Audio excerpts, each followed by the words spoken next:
Good morning students. आज हमने last video में पढ़ा था कि सिंथेटिक फाइबर्स क्या होते हैं, वो कैसे बनते हैं और उनमें मतलब कि वूल की क्या प्रॉपर्टीज़ होती हैं, करैक्टरिस्टिक्स ऑफ सिंथेटिक फाइबर्स पढ़ी थी।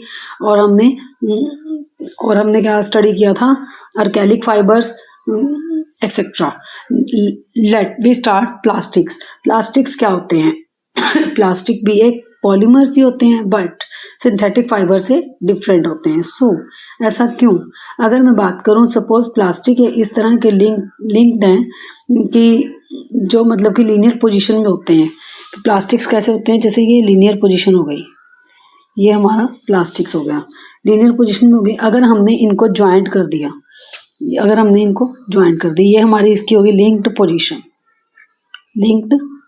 पोजीशन। बट अगर हम इसको ज्वाइंट कर देंगे साथ में, तो ये हमारा क्या हो जाएगा? इसको हम बोलेंगे क्रॉस लिंकिंग पॉलीमर। ये हमारा हो गया क्रॉस लिंकिंग पॉलीमर। अगर मतलब कि हमने इसको ऐसे ही रखा तो लीनियर पोजीशन में जा रहे हैं ये, बट हमने अगर इनको ज्वाइंट करके और मतलब कि ले लिए तो क्या करेंगे? इसको हम क्या बोलेंगे? Cross linking polymers. तो अब नेक्स्ट हम मतलब कि देखते हैं कि इसको हम ये दो प्लास्टिक हम आपको समझ में आ गए होंगे, दो तरह के। तो हमारे पास दो तरह के जो प्लास्टिक्स होते हैं वो क्या क्या होते हैं? एक होता है हमारे पास थर्मोप्लास्टिक, एक होता है हमारे पास थर्मोसेटिंग प्लास्टिक। अगर थर्मोप्लास्टिक की बात करें तो क्या होता है? थर्मोप्लास्टिक को मैं अगर हीट करती हूँ तो वो क्या होता है? मेल्ट हो जाता है। तो मेल्ट कर देने से उसकी शेप भी चेंज हो जाती है। नेक्स्ट, बट जो थर्मोसेटिंग प्लास्टिक होते हैं when molded can not be softened by heating are called other molding plastics, but they won't melt, they cannot be reshaped and or remoduled। मतलब कि जो हमारे पास थर्मोसेटिंग प्लास्टिक होते हैं वो मतलब कि ना तो दूसरी कोई शेप लेते हैं और ना ही वो रिमोड्यूल्ड होते हैं। इसलिए इन्हें यूज़ करते हैं किचन वेयर्स में कैसे यूज़ करते हैं? जैसे कि मेलामाइन है, मेलामाइन को जितना मर्जी हीट करो वो मेल्ट नहीं होता।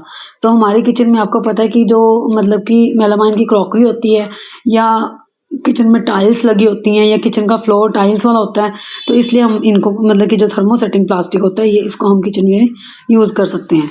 और जो हमारा थर्मोप्लास्टिक होता है इसको हम किस में यूज़ करते हैं? टॉयज़ बनाने में, कॉम्स बनाने में। तो ये हमारे अगर हम इनको हीट करते हैं तो ये इनकी क्या होता है? इनकी शेप चेंज हो जाती है। जैसे कि एक और एग्जांपल है कि हम पॉलीथीन को जलाते हैं तो वो क्या होता है? पॉलीथीन जलकर अलग ही शेप ले लेता है। तो इसलिए मतलब कि ये दोनों में क्या हो गया? ये डिफरेंस। तो I hope the difference between two this is clear to you.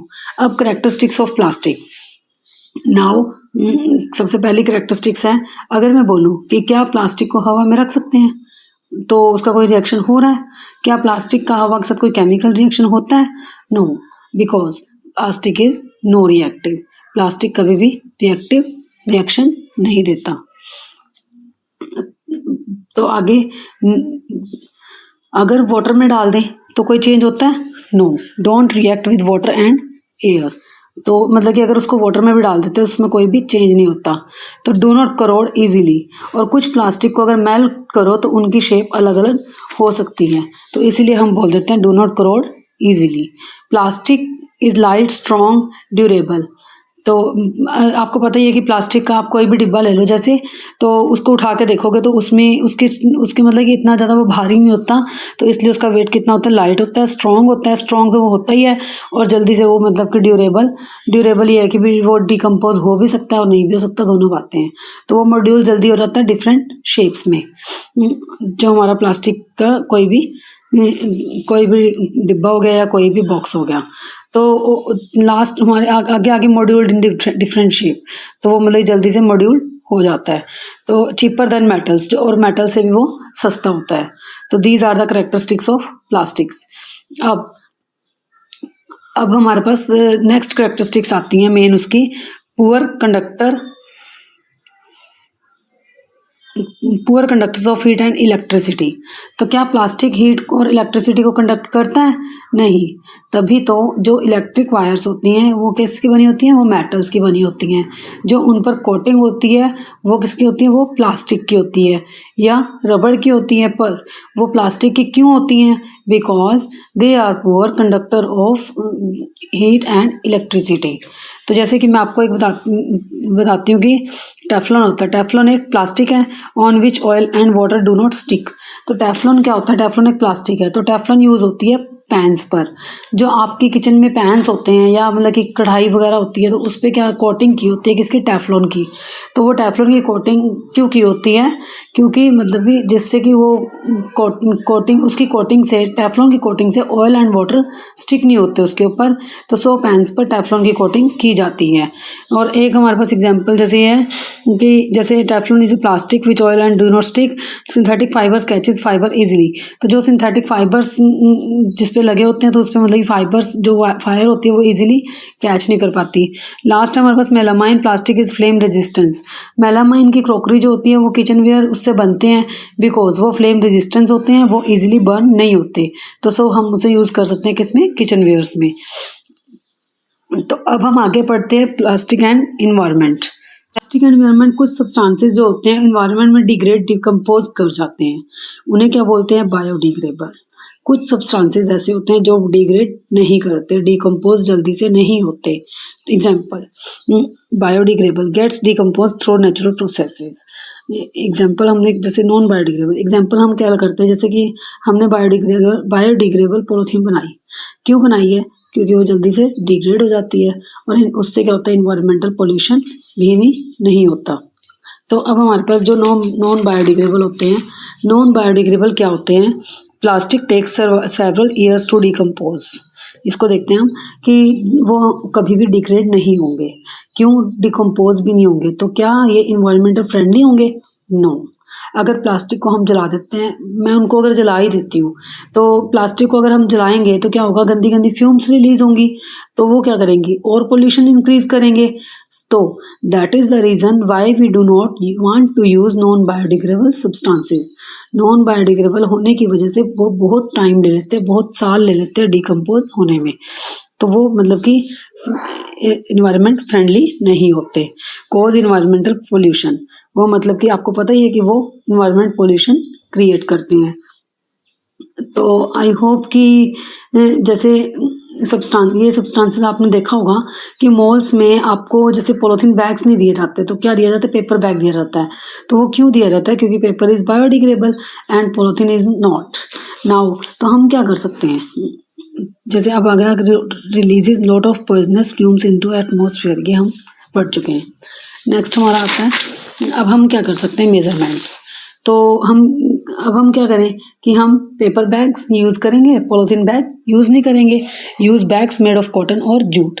अगर हम कॉटन और जूट के बैग यूज़ करेंगे तो मतलब कि उससे हमारा इन्वायरमेंटल पोल्यूशन नहीं होगा, वो जल्दी से डिकम्पोज हो जाएंगे।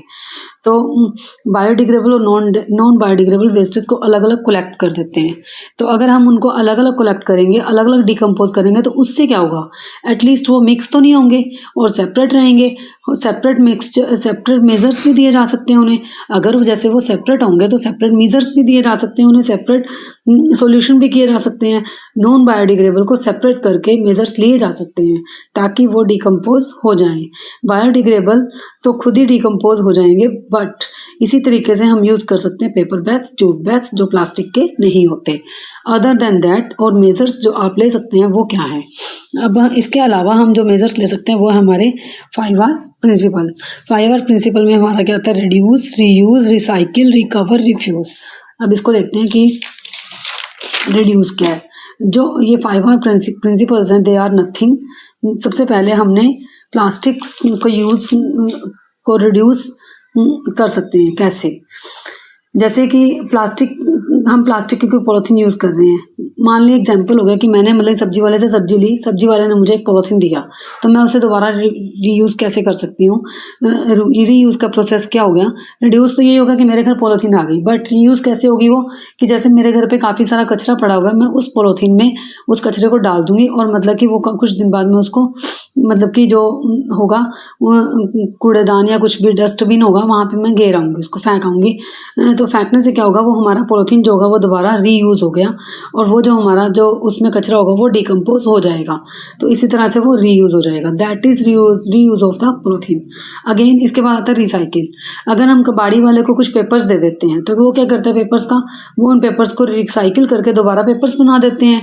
तो ये जो हमारे 5R प्रिंसिपल हैं ये सब हमको ये बताते हैं, आपको बताते हैं कि हम आपने यूजेस को कम से कम करना है, जो बायोडिग्रेडेबल हैं उन्हें यूज़ करना है और नॉन बायोडिग्रेडेबल को हमने यूज़ नहीं करना है, क्योंकि वो हमारे लिए इन्वायरमेंटल फ्रेंडली नहीं है। तो हमारे को क्या करना चाहिए, हमने ये भी पढ़ लिया, रिकवर भी हो गया, रिफ्यूज़ भी हो गया। तो हमें क्या करना चाहिए, इन्वायरमेंटल फ्रेंडली हैबिट्स को यूज़ करना चाहिए, जो हमारे लिए फॉलो करनी चाहिए। इन्वायरमेंट फ्रेंडली हैबिट्स जो हैं उनको फॉलो करना चाहिए। Don't throw plastic bags in the water bodies और ऑन द रोड। तो अगर जब हम वाटर बॉडीज़ में by chance suppose plastic bags या पॉलीथीन बैग्स थ्रो करेंगे तो क्या होगा, जो इक्वेटिक ऑर्गेनिज्म होंगे वो उनकी बॉडी से स्टिक हो जाएंगे। तो अगर बाय चांस गलती से वो उनकी वाटर बॉडीज पे स्टिक्स हो जाते हैं ऑर्गेनिज्म, तो क्या होता है, रेस्पिरेशन में भी प्रॉब्लम हो सकती है। वाटर बॉडी से अगर सॉइल में वो चले गए तो क्या हो सकता है, सॉइल पोल्यूशन भी हो सकता है। सो नॉन बायोडिग्रेडेबल सब्सटेंसेस का यूज़ मिनिमम से मिनिमम करना चाहिए और उन्हें हम सेपरेट डिस्पोज कर सकें। यही जो कुछ इन्वायरमेंट फ्रेंडली हैबिट्स हैं जो कि हमारी हेल्प कर सकती हैं to protect environment from to protect the pollution to protect environment from pollute. तो आई होप कि आपको ये synthetic fibres and plastics topic जो था सारा क्लियर हो ही गया होगा। तो इसके लिए हम नेक्स्ट में हम पढ़ेंगे कि इसके क्वेश्चन आंसर क्या है, एक्सरसाइज क्या है। Thank you.